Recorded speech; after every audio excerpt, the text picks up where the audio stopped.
हाल ही में एनाबेल नाम की डॉल पर एक मूवी रिलीज हुई थी। चर्चा है कि इस फिल्म में डॉल की कहानी दिखाई गई है वो असल में मौजूद है और यही सच्चाई भी है कि एनाबेल नाम की एक हॉन्टेड डॉल सच में है। हालांकि इस डॉल की असल कहानी फिल्म में दिखाई गई कहानी से कई गुना ज्यादा डरावनी है। ये एक ऐसा भी डॉल जिसके साथ सेल्फी लेने पर उसकी अनुमति लेनी पड़ती है। तो आज की वीडियो में हम जानेंगे कुछ ऐसे ही डॉल के बारे में जिसे देखने या छूने से भी आपका काम तमाम हो सकता है। तो चलिए शुरू करते हैं आज का video. And I hope you let me in, yeah.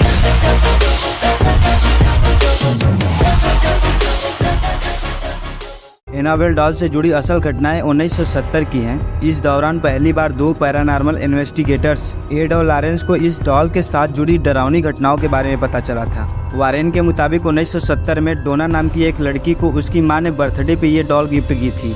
Nursing की पढ़ाई कर रही डोना उस वक्त अपनी एक फ्रेंड के साथ रहती थी। पहले तो सब ठीक रहा, लेकिन कुछ समय बाद अचानक से घर में अजीबोगरीब एक्टिविटीज होने लगी। डॉल में खुद ब खुद मूवमेंट होने लगे। वो कभी भी अपनी जगह पर रखी नहीं मिलती। यहाँ तक कि कई बार डॉल दूसरे कमरे में मिलने लगी थी। इसके कुछ ही दिन बाद घर में जगह जगह हेल्प मी के संदेश लिखे दिखाई देने लगे। डर तब बढ़ गया जब उसने एनाबेल के पेट पर इंसानी खून देखा। वारेंस को भी कई बार इस डॉल पर खून के धब्बे दिखे, लेकिन इसका कभी कोई जवाब नहीं मिल पाया। डॉल की इन एक्टिविटीज के खौफ के चलते दोनों लड़कियों ने कई बार इससे छुटकारा पाने की भी कोशिश की, लेकिन हर बार ये घर के अंदर ही मिलती।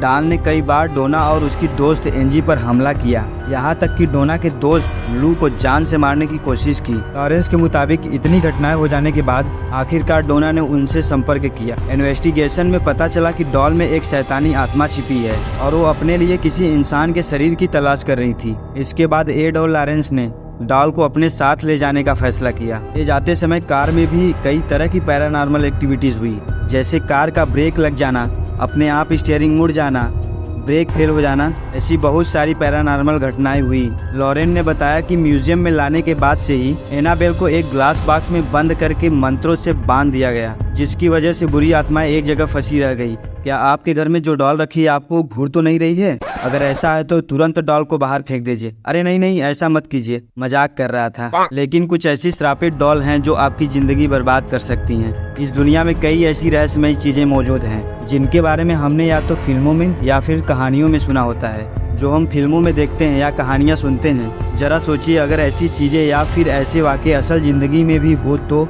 ये कितना शॉकिंग होगा। अक्सर फिल्मों में शापित चीज़ों के बारे में दिखाया जाता है, कहानियों में भी आपने ऐसी कई शापित चीज़ों के बारे में सुना होगा। लेकिन फ्लोरिडा के ईस्ट मार्टेलो म्यूजियम में आज भी एक ऐसी शापित गुड़िया मौजूद है जिसके बारे में जानकर आप भी एक बार को हैरान रह जाएंगे।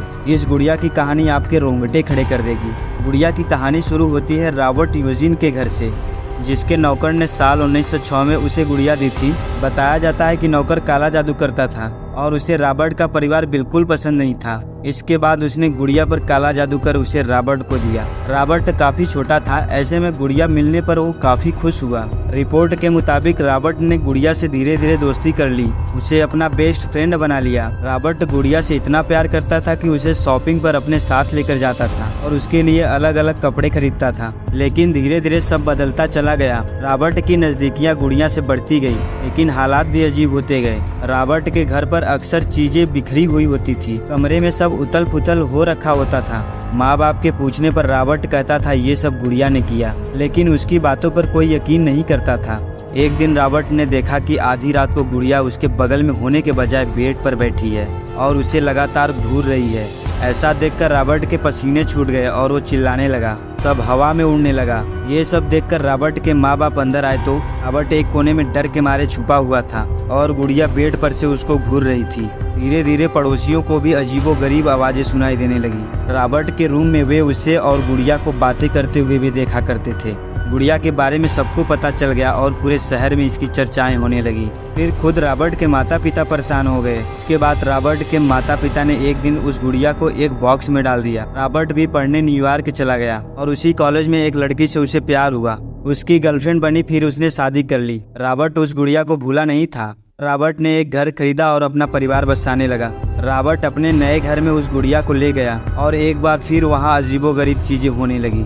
रॉबर्ट की पत्नी भी इस चीज से परेशान हो गई। पड़ोसी और रिश्तेदार भी परेशान रहने लगे। रॉबर्ट के सिवा सबको अजीब आवाजें सुनाई देती थी। इसके बाद साल 1974 में रॉबर्ट की रहस्यमय तरीके से मौत हो गई। रॉबर्ट का घर किसी और ने खरीद लिया और उस परिवार को ये गुड़िया मिली, लेकिन इस परिवार में छोटी बच्ची ने बताया कि गुड़िया उसकी जान लेना चाहती है। उसके बाद साल 1994 में बच्ची के माँ बाप ने उस गुड़िया को फ्लोरिडा के ईस्ट मार्टेलो म्यूजियम में डोनेट कर दिया। आई होप कि आपको वीडियो पसंद आया होगा। अगर वीडियो पसंद आया तो लाइक और सब्सक्राइब जरूर ठोकिएगा। मिलते हैं फिर ऐसे ही नेक्स्ट वीडियो में। You call me a saint, but you know I'm a stranger, all willing and able.